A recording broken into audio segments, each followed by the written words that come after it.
It's my pleasure to introduce to you Susan Daniels, Associate in Public Speaking here at Amherst College. Susan has worked at Amherst College since July of 2016. She came to Amherst from Mount Holyoke College, where she served as the public speaking faculty at the Wiseman Center for Leadership and chair of the Department of Theater Arts. The Princeton Review features her as one of the 300 best professors in the United States. A graduate of both Mount Holyoke and the Drama Studio London, Susan has more than 30 years of experience as a professional actor, public speaking coach, director, and theater producer. Susan has performed in regional theater, off-Broadway, and on the daytime drama The Guiding Light. She served as artistic director for the Pioneer Valley Summer Theater, producing 55 shows during 5 summer seasons. Susan has worked as a presentation coach and leadership trainer with senior executives at IBM, Cisco Systems, and MassMutual through a consulting partnership with DramaWorks Interactive and Van Ness & Company. She uses her professional theater training and experience to help students, faculty, and staff at Amherst College become more relaxed, focused, and engaged presenters. Susan's stories of combining a theater life with raising her 3 children have been published in Parents Magazine and won the 2016 Mark Twain Royal Nonsense Humor Award and aired on NPR. She is currently writing a memoir about surviving a life-changing event after becoming one of the largest winners of cash and prizes on a national game show. Please join me in welcoming Susan. Thank you. Thank you. I believe that public speaking is the most powerful way that we have to communicate our ideas and our thoughts and our insights. I believe it's more powerful even than just using the written word, because when you speak publicly, we use the written word and then we add to it our voices and our bodies and our spirit in order to really connect with another human being. And Amherst College, the founding fathers, must have believed that same thing to be true, because from the very beginning, when they opened their doors in early 1820s, they offered rhetoric and oratory to the students at Amherst College. Not only was it offered, but indeed in 1827 it was required of all freshmen, their second and third terms, unless they had proven their oratory skills earlier in a test that they took before they began their first year. Terras irradiant, let them give light to the world. Now, of course, Amherst College students were being trained to be missionaries or to go into the ministry, and their classes in rhetoric at the time were given to help them preach the gospel. Although the end result has changed, the core purpose of teaching rhetoric has remained the same. From the very beginning, Amherst College was teaching good people to speak well. This tradition, studying rhetoric, was required of students at Amherst College for almost 150 years, and it was valued as a key component to a true liberal education. Now, at the time, back in the 1820s, a liberal education was composed of 3 core parts, and it was known as the trivium: grammar, logic, and rhetoric. Rhetoric was defined as the application of language in order to instruct or persuade the listener and the reader. It is the knowledge, grammar, now understood, logic, and being transmitted outward as wisdom, rhetoric. So I'd like to take you on a little trip and have you look at the curriculum that an Amherst College student would be taking in rhetoric in 1827. One of the first books of rhetoric that they used, these were the freshmen, was something called Porter's Analysis of Rhetorical Delivery. And it taught the importance of emotion, eloquence, and then my favorite part, the preservation of the lungs. Now, under the emotions segment, and I know because I read a lot of this book, it was absolutely fascinating, and under the whole part about emotion, they talked about the importance of being able to have emotion and being able to connect with your audience through the use of emotion. And I was thrilled at this because this is what we do now when we try to speak effectively, is we try to elevate it from something that I call a loud reading and actually, right, you know what I'm talking about, and instead really connect with the audience and make them feel something. So you have to access your emotion and then be able to transmit it to an audience. And in this little book, Porter's Analysis, they actually go through different facial expressions that you could use in order to show your audience that you were happy. Where are your eyebrows on your head? And what happens to your mouth and jaw when you're feeling afraid? It was so interesting, your body and how it can be used in order to convey emotion.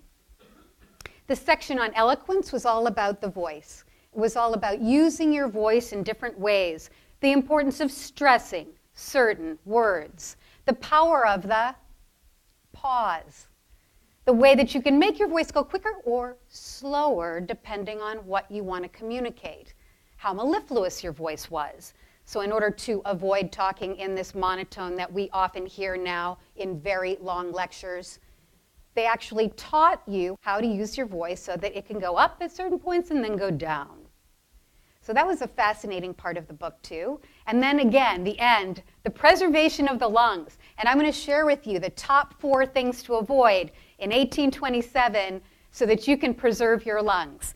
The first thing they want you to avoid in the preservation of your lungs is long periods of hunching over your desk when you're doing writing assignments, okay? And you've seen all those Dickensian sketches, right, of all these poor boys at the school desk hunching over for hours, right? And this was sort of the precursor to that stress on beautiful posture that was often happened in the 50s and 60s when, and some of you may have even had this experience where you had to wear the book on your head, walking around with the beautiful posture. And according to Porter, this was all to, keep those lungs open and the chest open and to be able to preserve them so that they could be strong for speaking. The third thing to avoid when you want to preserve your lungs, according to Porter, is the taking in of full meals and something called spirited drinks. What the heck is that, right?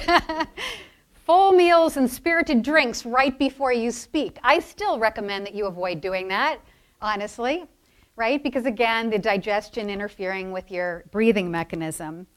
And the last thing to avoid is, and goodness knows we have this in the hills of Amherst, is cold air, breathing in cold air, and how that can affect the production of the warm air, which you need because it carries moisture on it, to be able to convey your words to the audience. So I loved that this was the first book that was introduced in 1827.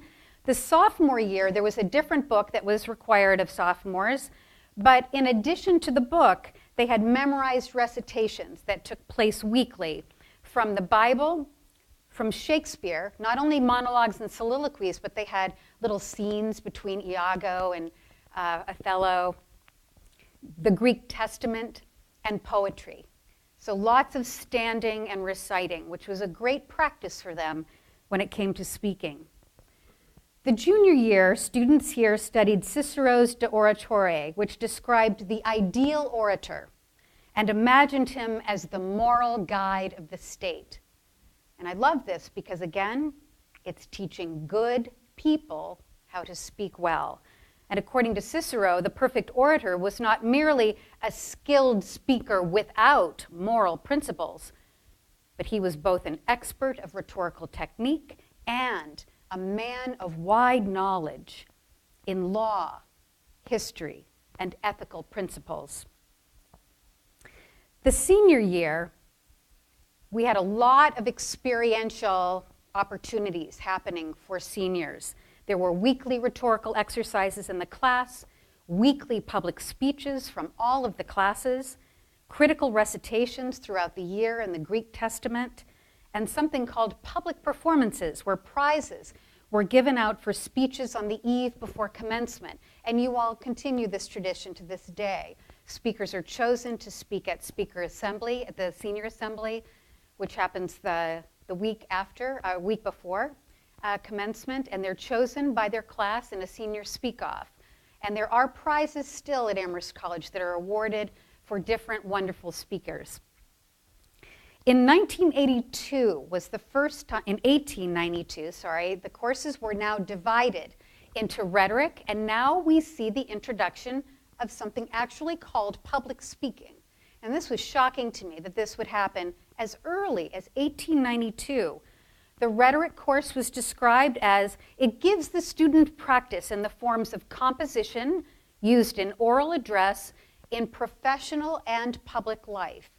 So it started seeing the importance of this kind of speaking out in the world as well. The Armstrong Prizes were given in association with this course. Then public speaking, which was given as an elective course in the sophomore and junior years, was called the Instruction in the Composition and Delivery of Orations. Each week, students will give prepared debates and discussions and extemporaneous speeches. So now we're introducing the debate and extemporaneous speeches.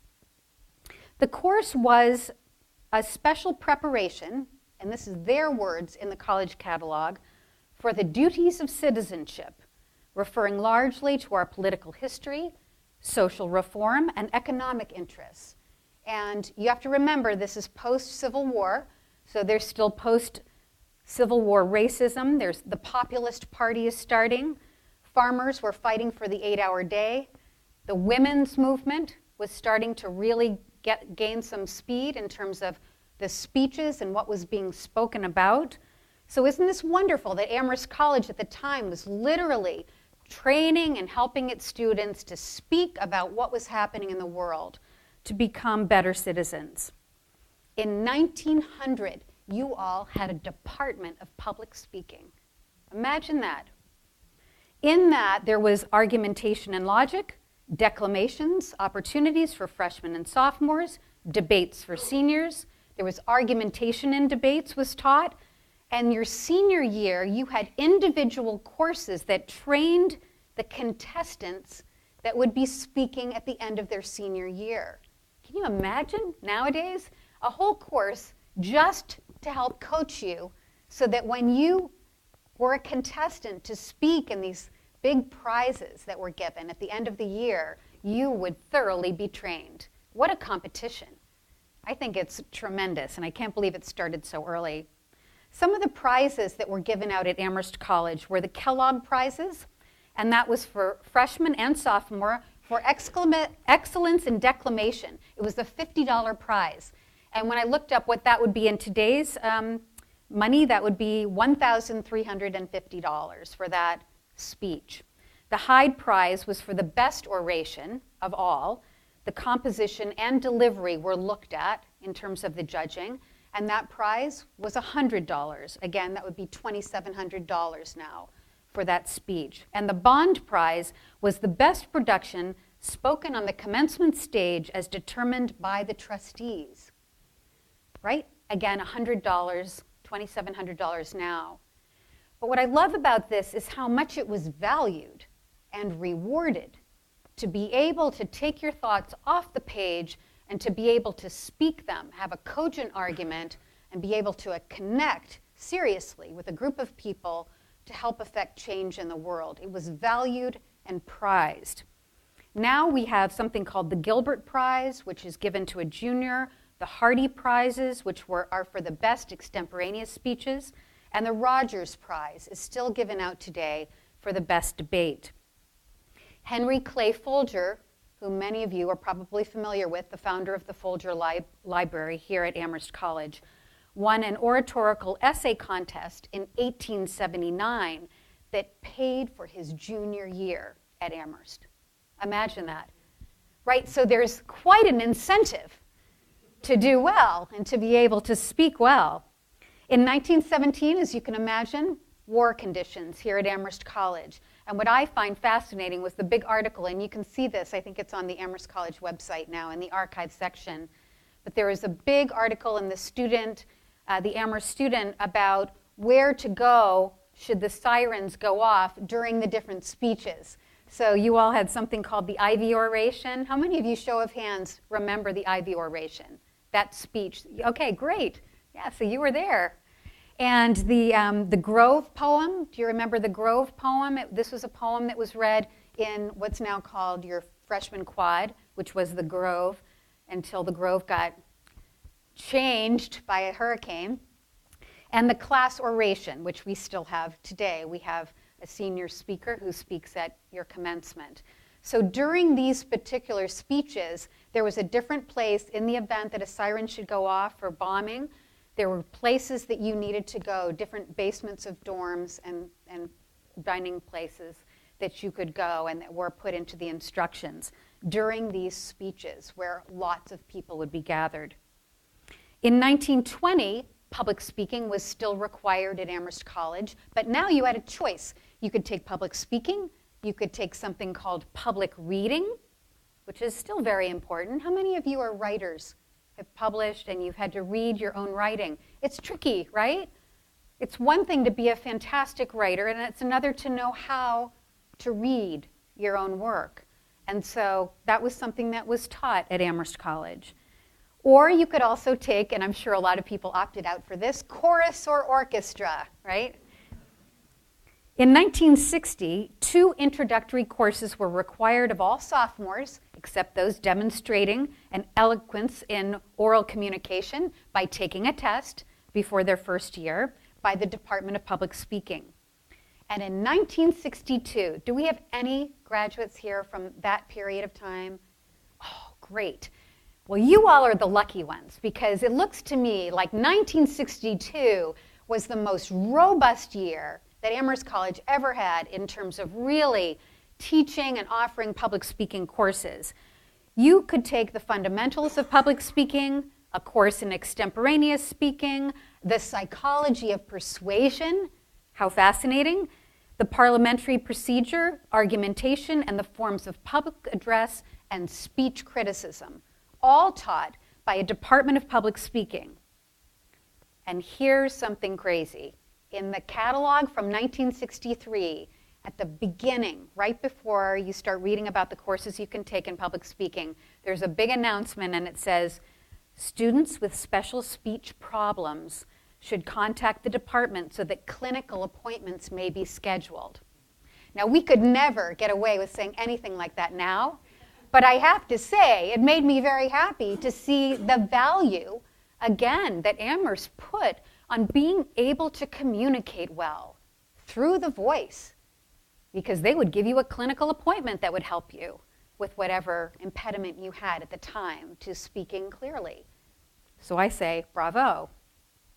In 1964-65, here's where things start to change. The introductory course is still required of all sophomores, and a professor is teaching all of these courses as well as an instructor. The professor's name was Thomas Francis Maiden, and the instructor's name was Mr. McCants. In 1965, Mr. McCants is gone, a year later, and Professor Thomas Maiden is the only one who's left teaching all those courses. So there are no more introductory courses, and there's no more requirement. So there we have a lone professor after this robust year in 62, and now we have one professor who's stuck with all the courses except for the intro courses, and there's no requirement. Then in the fall of 1966, there's no more professor. He is on leave for the year, and I'm like a spy in my mind, and so I went in and I found out where he went.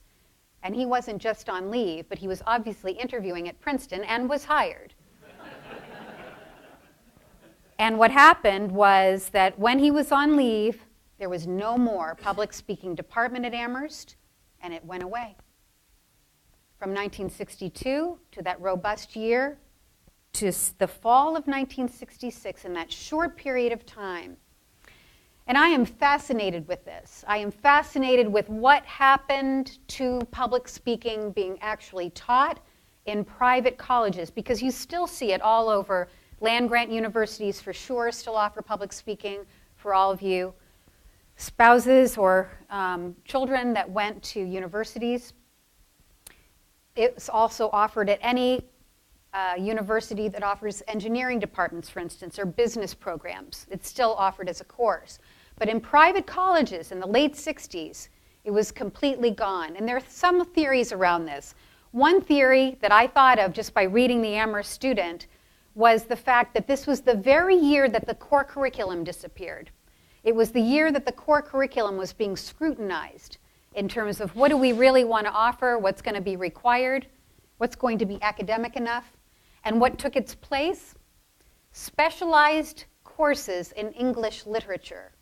Now you're seeing very specialized literature courses taken. This is what was of value during this period of time. Also, the advent of the scientific method. There is a theory that this had quite a lot to do with the fact that speaking and rhetoric began to disappear. And I'm going to quote from an article that I read by Margaret Gutman-Klosko in her article, No Speaking at Harvard, that took place in an op-ed article, I believe, in Inside Higher Ed. Her theory was that with the advent of the scientific method, it seemed that rhetoric, with its focus on probability, has been a victim of the irresistible charm of the scientific method. Some argued that communicating with other human beings using logic only, as science would have us do, appeals to only part of the human being. So rhetoric's teaching of emotional appeals, along with logical and ethical ones, has seriously undermined academic confidence in the discipline.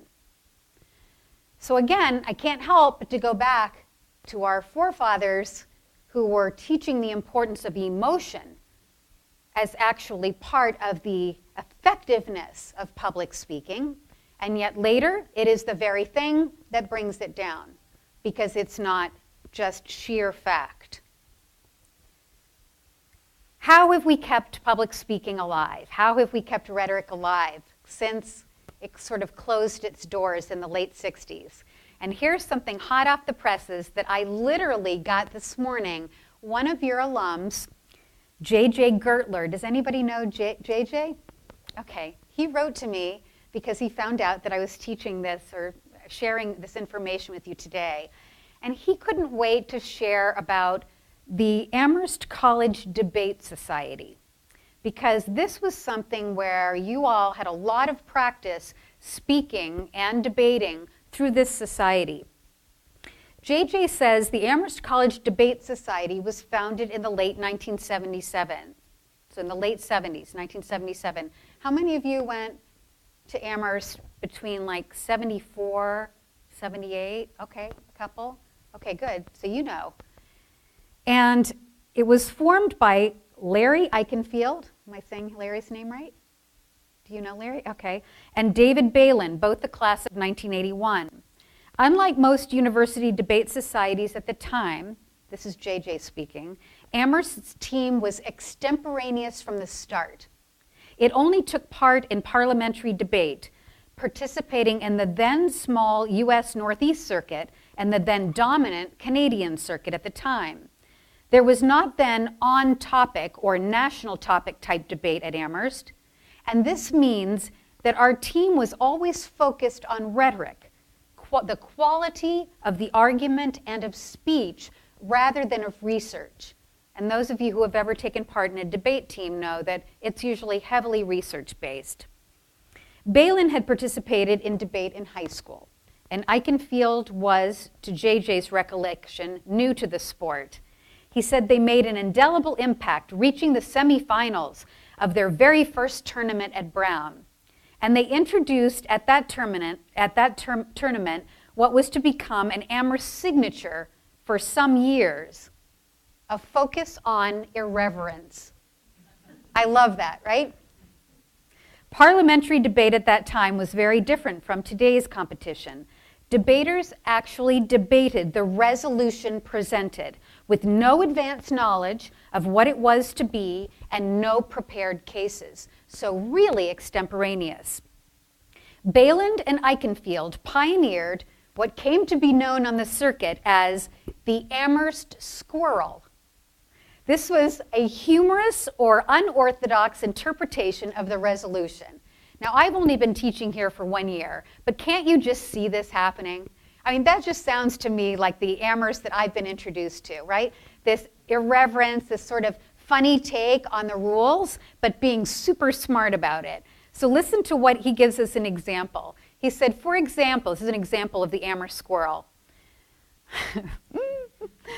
At that first Brown tournament, the two of them were faced with this resolution. They must have picked it out of a hat. A house divided cannot stand. Eichenfield, a pre-med, seized on the word divide to mean the surgical practice of dividing the brain. And he made it a winning argument about how legislatures might be improved through lobotomy. And they won. They won a trophy for this debate, which I think is fantastic. This was an unusual approach, says JJ, for what had been previously a stuffy circuit. J.J. Gertler and David Balin ended up going on a big road trip after that particular debate with two guys from Princeton.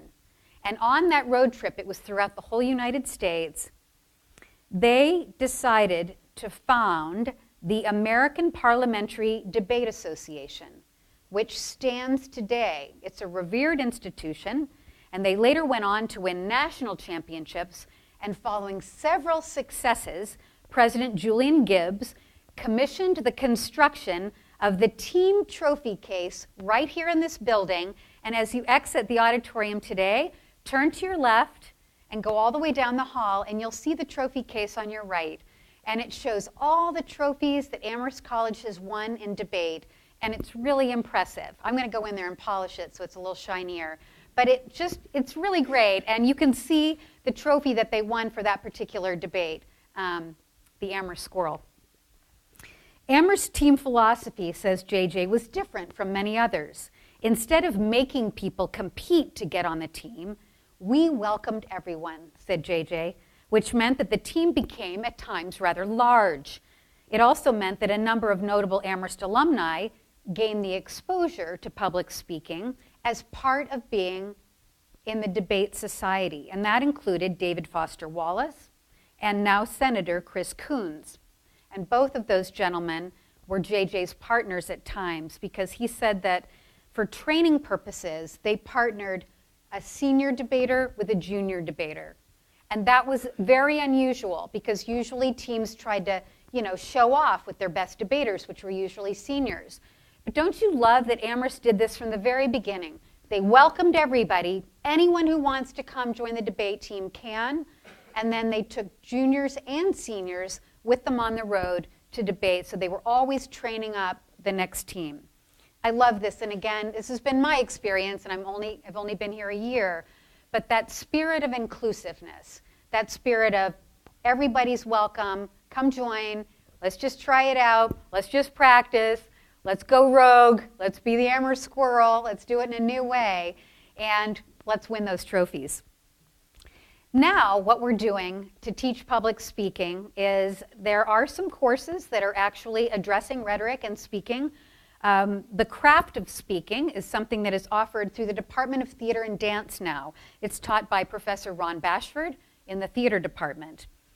There is a wonderful new first-year seminar this year taught by Chris Vandenberg called From Cicero to Trump, Political Rhetoric and the Public Fashioning of Self.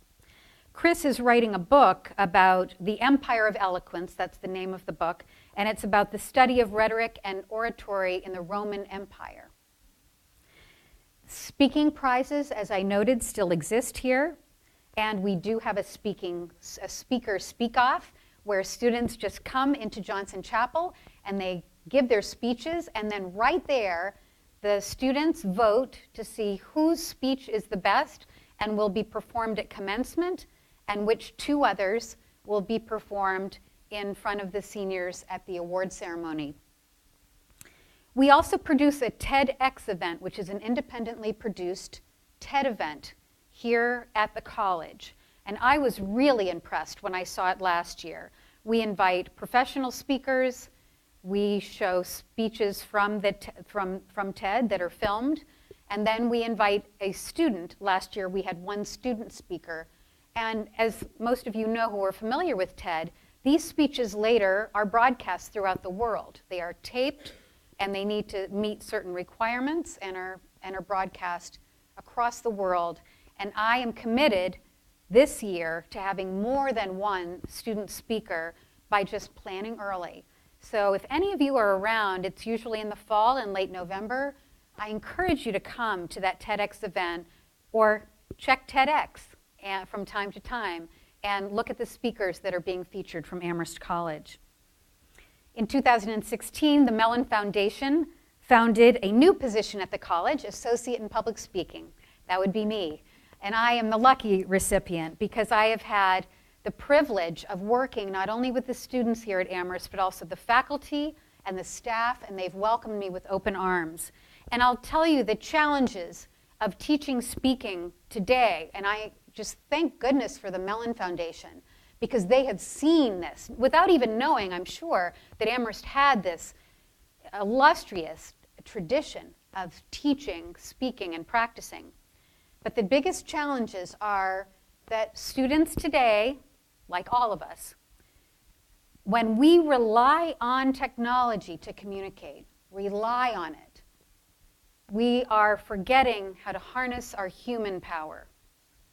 And again, that's where I talk about the emotions. Just getting people to relearn how to connect with another human being eyeball to eyeball sometimes takes a whole class, right? To lift your eyes up off the paper and to truly embrace the eyes being the windows of the soul. It's very difficult. It's something new. We're so used to always being down here and even over dinner, right? Sharing what's on there without ever, right? We all recognize it. So you can imagine now the challenge of saying, okay, and now we're going back to the 1820s, everybody, and we're going to learn how to talk to each other and make a difference in the world. I was privileged to teach a course with Jill Gensler, a professor in the philosophy department this year, called Good Speech, Philosophy and Rhetoric in Theory and Practice. And 11 lucky students were the recipient of Jill giving them tools to speak truly about complex and important issues and to be able to argue cogently. And my contribution was to get students to stop treating speaking as loud reading, but instead speak authentically, using their unique strengths and learning to really engage with an audience. And it was wonderful seeing these students throughout the course of a semester start out being scared and having trouble and wanting to quit, and then graduating them at the end, being absolutely fantastic speakers worthy of any prize you could give out. It was really rewarding. And I'm hoping that more and more we're going to be getting Amherst College students who will want to be able to participate in these and indeed compete to get to that point where they're graduating and really showing what great communicators they are. So looking back, I am very proud to say that Amherst College is continuing their centuries-long tradition of teaching public speaking to its students and awarding them for their composition of the speeches and their delivery. Just as alumni learned hundreds of years ago, students are learning to use emotion and eloquence, and they're learning to preserve their lungs. Obviously now we have different goals for our students, but the study and practice of rhetoric and of public speaking is still being taught at Amherst for the same ultimate goal, teaching good people to speak well, and living the motto of your alma mater, Terras Irradiant, let them give light to the world.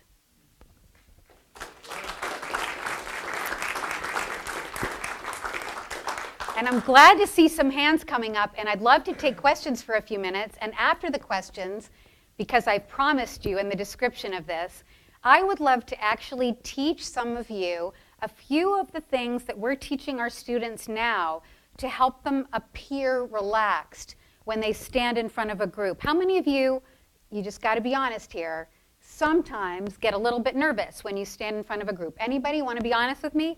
Okay, yeah, okay, look around. You're not alone. Public speaking is the #1 fear often on the list of the top 10 fears in the world, over the fear of death. Right? And when I asked one of my friends, why is that? Why do you think that they're more afraid of speaking than death? And she said, well, because at least when you're dead, it's over. Right? But when you speak, you have to do Q&A, or then you have to maybe do your speech again at a conference. It goes on and on. So I would love to be able, after we take a few questions, I would love to be able to have you all participate with me and learn just a few quick little tricks that you can do to practice to appear relaxed. Yes, gentleman here. Tell us about your notes. My notes. Paper that you just laid on the table. Oh, okay. Why I use them? Yeah, and what they consist of. Is it verbatim? Is it an outline? It's an outline that I use, and it encourages me to look up and connect with you.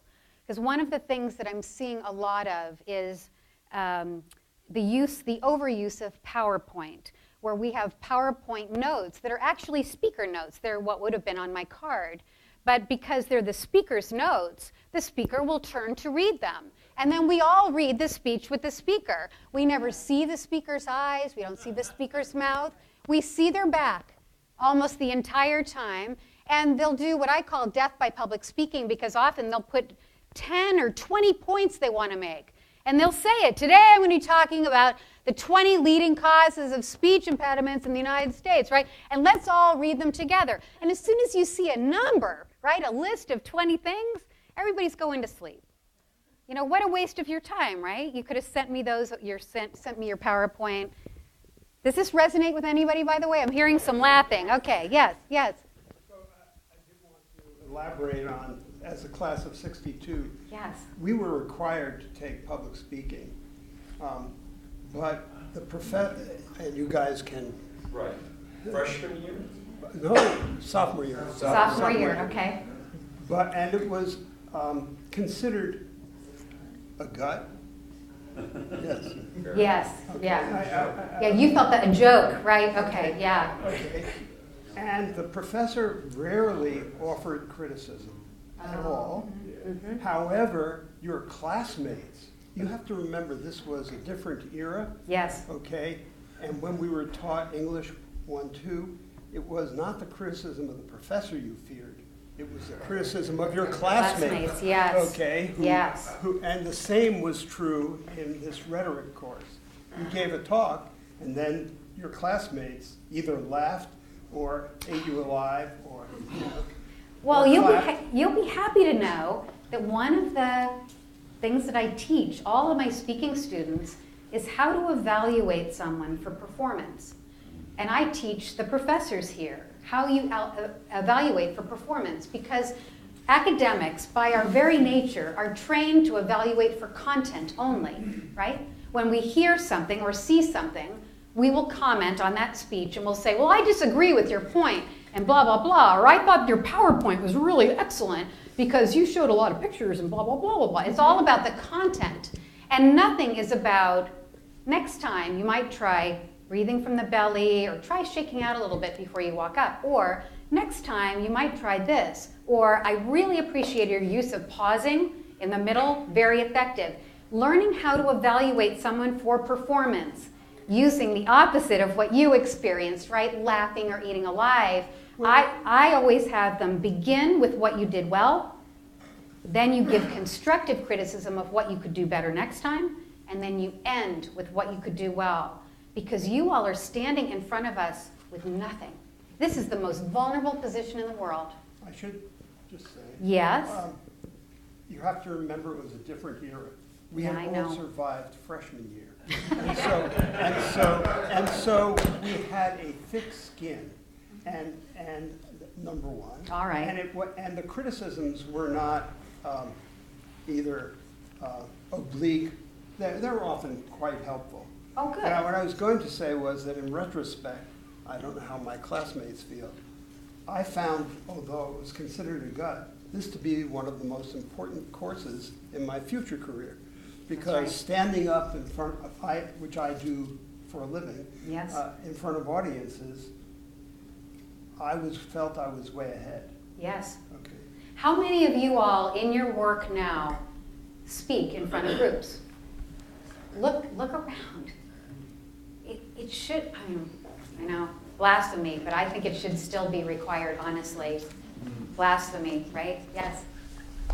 Fred Sadler, class of 62. It's interesting, I don't remember a number of things Okay. that you said. And I wonder if anybody else in this group feels the same way. That I remember the class being a gut. And I remember does anybody remember the professor's name? I'm sorry. Garrison. Absolutely. Garrison, yeah. And he would always say after your presentation, that was a very good this, or wasn't so good that. I think it was worth about a B. So the joke that everybody got about a B in the class. I see. And that's how seriously it was taken. And as I recall, it was a 1-credit course, if I remember. Right. So a 1-credit course, excuse me, Marriage and the Family, Holes and Poles was a 1-credit course too. And you can imagine how, so that's the first thing. Where did he learn to speak? Where did he learn to speak? Right. Second thing I really Okay, am yes. fascinated with, and I don't want to spend a lot of time, other people have, Yes. but I am amazed that you think that 1962 was the highlight, because except for this 1-gut course, which I didn't learn much from at all, frankly, I'm glad you did, but I was sort of a break between the really good courses, which were all in writing. It was all English 1, 2. Yeah. Then I went on as an English major. It was all in writing. Yes. And we were terrified of our professors, at least I was of Roger Sale. And therefore, what my class didn't matter so much. It was the professor. I wanted to move on to a second thing, and I think you may be an expert in this. I got into Toastmasters 11 years ago. Yes. And just the way you talked, and it changed my life.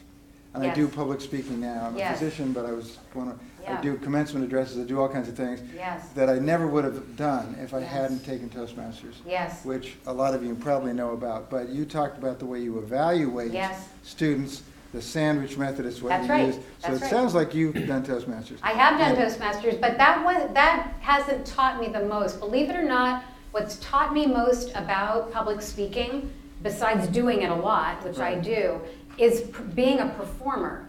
The very skills that professional actors use every time they go on to relax, focus, and connect with their scene partner or connect with an audience are the same skills that speakers should be using in order to take their loud reading, you can tell I've got an attitude about it, to a dynamic performance. And anyone can do it, honestly.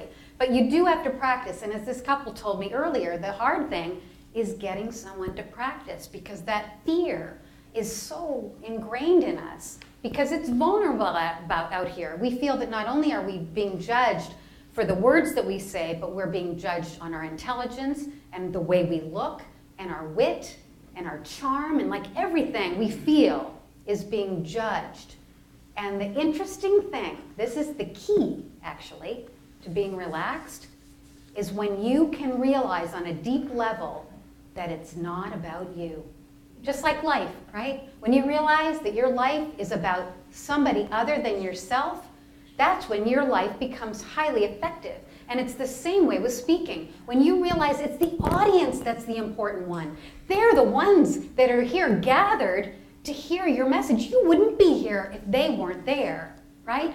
So your focus on the audience literally will relax you, because then you're not self-conscious, right? That's just a mind switch. What I teach a lot of are physical ways that you can literally relax, but psychologically, if you can get it through your heads that your life is not about you and your speech is not about you, it's about what you're saying, it's about your message, and it's about convincing yourself that your audience needs that. They need that message, otherwise they wouldn't have shown up, right? Yes. How do you marry the idea of speaking with the consequences of speech? Give me an example. Well, in a philosophy class or a history class, or Yes. how do speakers, what they've said, what consequences do they have? Yes. And one of the things that bother me today Yes. is social media has no limits on what can be said. Right. That's And right. the most offensive things are said in comment on Yes. Facebook. I agree with you. And I don't know how we deal, it seems to be getting worse all the time. Yes. And I'm worried about people who are willing to say something anonymously, or at least in a social media context, that if they were forced to say it openly to people around them, Yes. they wouldn't say it. Or sometimes they do, right? Hate speech, which is really coming into the forefront now. It's a very good point. And, you know, sort of the theme of my talk today was good people speaking well.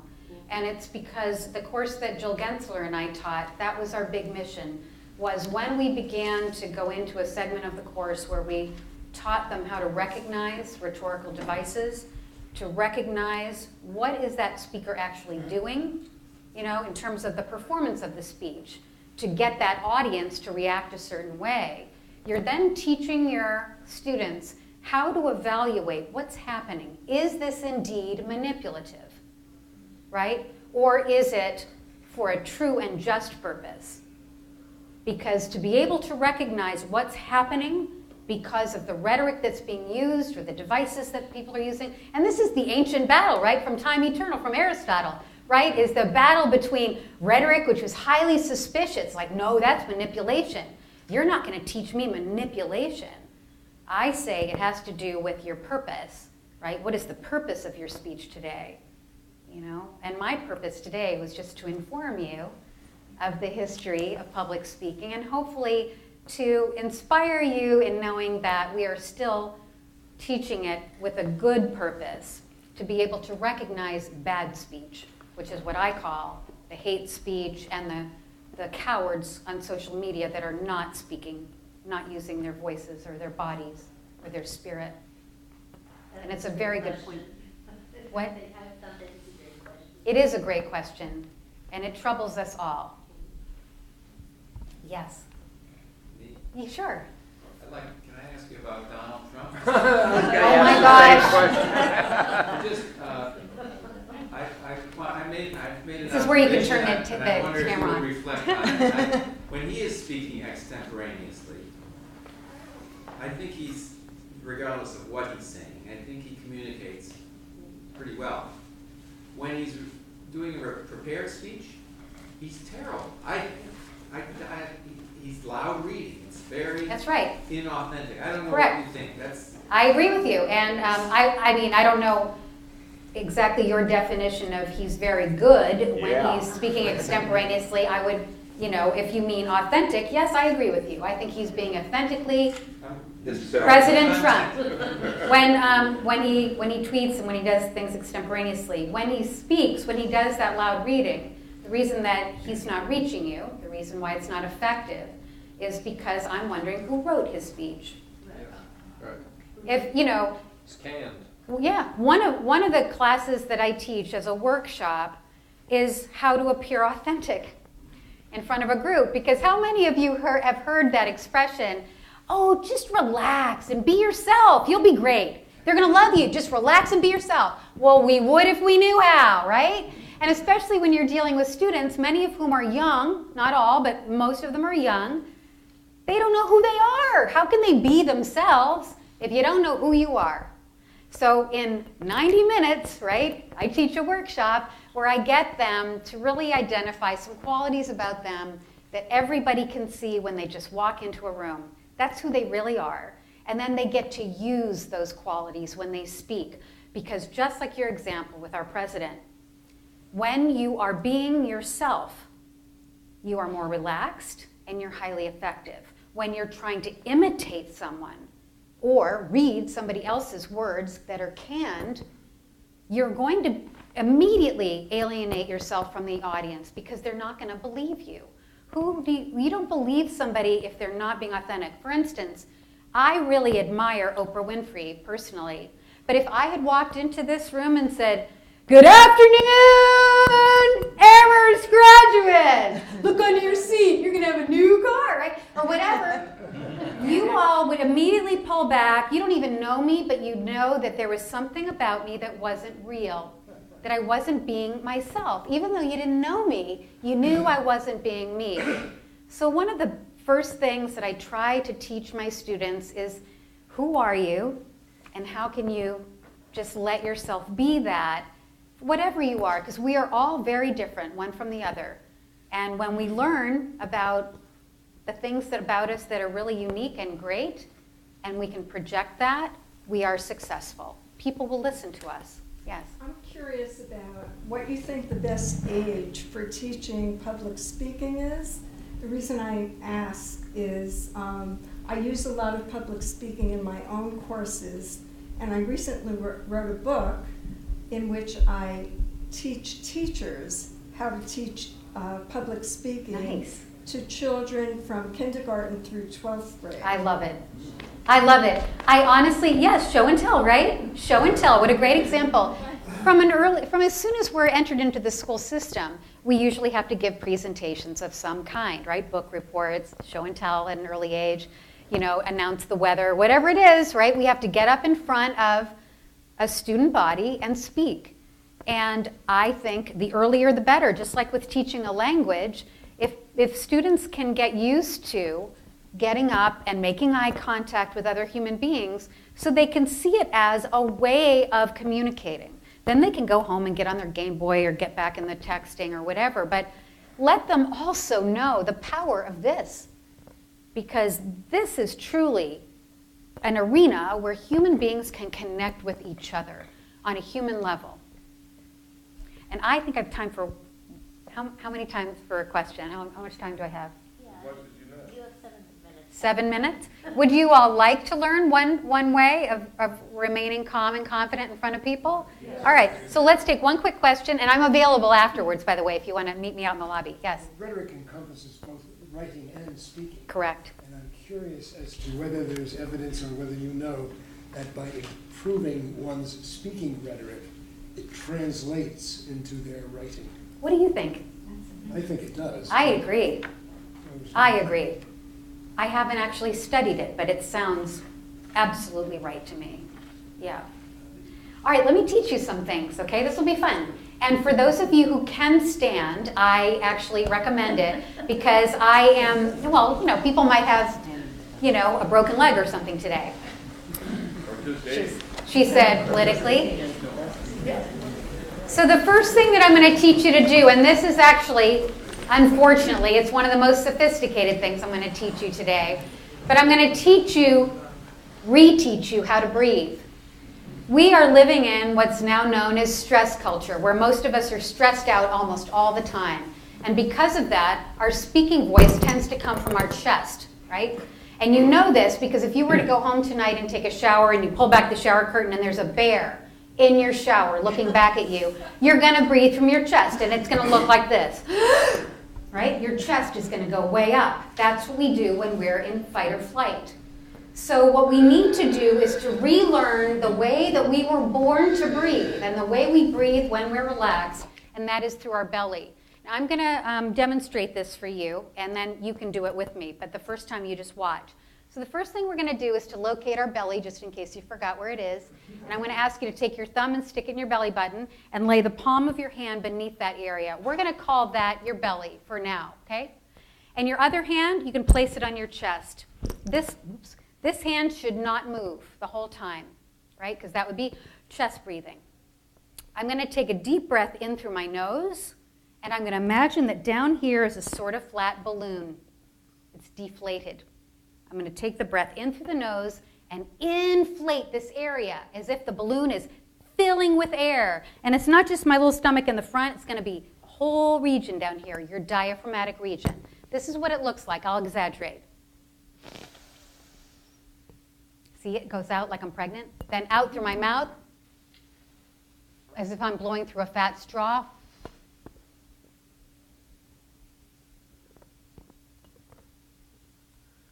As I'm blowing out, my stomach gets flat again. Let's all try it together, and don't be discouraged if this is very difficult for you because it's a new habit for some of us. In through the nose and inflate this area. Keep going, keep going. This hand should be still. Good job, everybody. Blow out through your mouth as if you're blowing through a fat straw. Keep going. All you non-smokers, you should be rocking this exercise. Keep going, keep going. Blow my hair back, blow my hair back. Okay, good, you're still going. All right, good job, everybody. Anybody have a challenge with that? A little bit? Okay, here's another way doing the same thing. Put your hands on your waist. Wrap your fingertips around to the front of your ribs. Okay, feel your ribs in there. If you can feel your bones, they're in there. I promise you. Okay, now relax. Relax. Now, when we breathe in, again, inflate this area down here. You will feel your hands spreading out. In through the nose, everybody. Good. Out through the mouth, as if you're blowing through a fat straw, okay? So really narrow it like that. Blow my hair back. Feel your waist all of a sudden going in? Yes, much better back there. Really good. Another good way you can do this, I'm not going to demonstrate it now because it's so ugly, but when you get home, sit on the edge of a chair, put your stomach down between your knees. Because of good old gravity, it'll just fall into your hand, okay? And you'll feel your stomach on your hand. When you breathe in through your nose, you'll literally feel your belly pushing your hand out, okay? You need to practice this. Now, let's make a sound on the out-breath. So instead of just going like that, which you'd never do in front of a crowd, I want you now to make a sound. It'll be like singing class. We'll say, ah, okay, ready? So in through the nose, out with an ah. Ah, keep going, keep going, keep going. Good, louder, louder, louder. Nice. So good. Keep going, keep going, keep going. Look at all the breath you have. Keep going, keep going. So good, Mr. Public Speaker. Yes. We got this woman up here rocking it. Yes. So good. Let's give her a great big round of applause. Now, last trick, because you're not going to be standing in front of a group going, ah, like this. Now I want you to say some words. We're going to imagine the bear in the shower on our way home. And we're going to talk to the bear. And we're going to say 2 words, go away. And I want you to say it loud. I want you to say it as if you mean it. We're going to really give him something to talk about out here. And I want you to speak from the belly. So again, check this hand up here. Do not go like that. You don't want to use this voice. Ready? Everybody breathe in through your nose. Go away. Now, what's the quality of that voice? Tell me. Any words come to mind? Strong. What else? Sharp. What else? Centaurian. Okay, strong, sharp, and centaurian. Honestly, that's the way I want to speak every day. Yes? That's a belly breath. That's what a belly breath produces, that sound. Now, I don't want you to blow your voices out, so I'm going to take one for the team. And I'm going to talk to the bear. I'm going to be loud. I'm going to say those same 2 words, and I'm going to mean it. The only difference is I'm going to use my chest voice, and you tell me the difference in the quality of this voice. Go away! Okay? What are the qualities of that voice? Shrill. Terrible. What else? Hysterical, strident, and shrill. So, I'd be eaten by now, right? Hysterical, shrill, and strident, or powerful, strong, centaurial. It's a choice. You literally have a choice in the way that you want to speak. And on Broadway, if I had a fight scene, I could not have sustained that fight scene more than 2 nights if I had been talking from that voice. But you can relegate your voice to the realm of loud volume if your microphone goes out, or soft. You can do all kinds of tricks with your voice when you're speaking from your belly. Next time you all go to a live Shakespeare performance, watch down here, my friends, because there's a show going on down here that is worth the price of admission. What ho, Horatio, blah, blah, blah, blah, right? Because those guys have it down, right? Studies have shown that 3 breaths from the belly will reduce the waves in your brain change to alpha waves, which are the waves that say, hey, I'm relaxed. So not only does it produce a beautiful sound, but it literally relaxes you. And you can bet I was doing belly breathing when I was sitting in my chair and listening to my beautiful introduction. That's when I get the most nervous. And all of you can try that same thing right before you have to speak and you're sitting and you're waiting for your turn and your nerves are going like this. Do some 3 belly breaths. Speak from the belly, breathe from the belly, and you will feel more relaxed. And the next time I see you, and I hope that I do, I'll teach you 2 more things, but I know I'm out of time. So thank you for coming today. Good job.